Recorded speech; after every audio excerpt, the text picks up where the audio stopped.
You see, this weekend, 88 years ago, Tobago was preparing for a weekend of entertainment.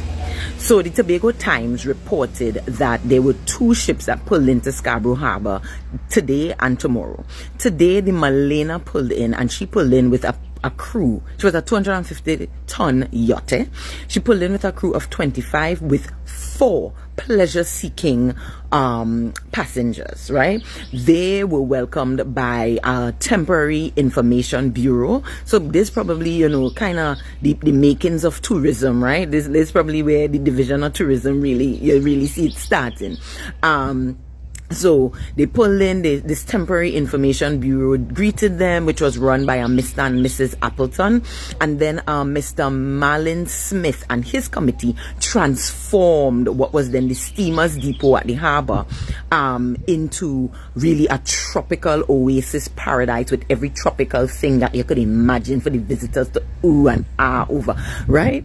And then tomorrow the Orontes, right, pulled in, and she had some real distinguished guests on. She had a Sir Edward Davison, who was a British Guyanese born plantation owner, right?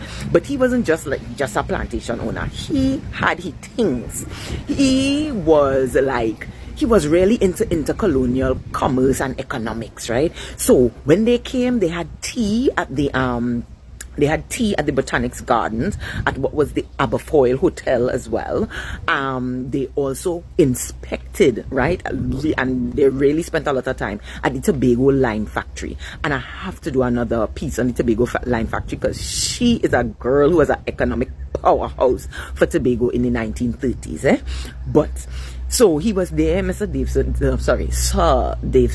was there with his wife, Lady Davison. They were also there with some senior officials in the British Army, Brigadier General J.T. Wigan and a Colonel H. Phillips.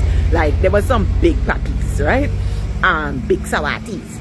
And they came and they thoroughly enjoyed their time in Tobago. You know, Sir Davison is quoted in the papers as saying, I really enjoyed my time in Tobago. I wish you all nothing but economic success. You know, I know that sugar is no longer, you know, king, and you all don't have a market for it anymore. But, you know, he really enjoyed the line factory, and it seems that, you know, he really felt like there was something of, you know, worth there. And, you know, listen, every Tobagonian should have a lime tree in their yard. And right now I am suffering because my children are not growing up with a lime tree. This is totally separate and apart. Listen, if you want more Tobago friendly content like this, you know what to do.